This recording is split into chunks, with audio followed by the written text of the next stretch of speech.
Inilah upaya beberapa pengunjung yang mencoba kabur saat petugas Satuan Narkoba Polrestabes Palembang melakukan razia tempat hiburan malam di Jalan Soekarno-Hatta, Kecamatan Sukarame, Palembang.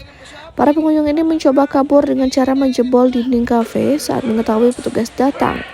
Dari hasil razia, petugas mengamankan puluhan pengunjung yang positif mengkonsumsi narkoba. Selain itu juga petugas mendapatkan barang bukti ekstasi, sabu, dan senjata tajam milik pengunjung. Kegiatan ini dilakukan untuk menekan angka peredaran narkoba yang masuk ke wilayah hukum Polrestabes Palembang yang beredar melalui tempat-tempat hiburan malam. Kami sampaikan pada pagi hari ini kami dari Satgas Narkoba Polrestabes Palembang melaksanakan razia hiburan malam di kawasan Soekarno-Hatta.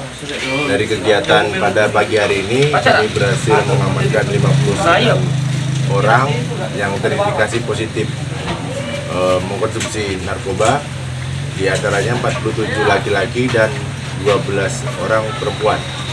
Selanjutnya yang kami amankan akan kami bawa ke Polrestabes Palembang untuk dilakukan pemeriksaan, selanjutnya akan dilakukan rehabilitasi. Ada barang bukti nih, dan untuk barang bukti yang kami temukan di sini ada satu klip narkotika jenis sabu yang dibuang di semak-semak. Kemudian kami juga menemukan satu klip bekas ekstasi berwarna pink dan setengah butir pil ekstasi yang kami temukan di dalam tempat hiburan malam. Bang 59 itu di satu titik ini apa di beberapa titik? Ada 2 titik. Ada 2 titik ya. Apakah ada senjata tajam yang diamankan? Senjata tajam tadi kami juga mengamankan satu bilah badik, senjata kecil, tapi juga kami temukan di lantai.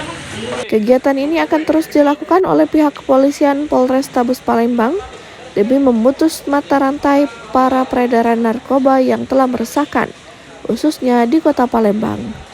Dari Palembang, Muhammad David Ainus melaporkan.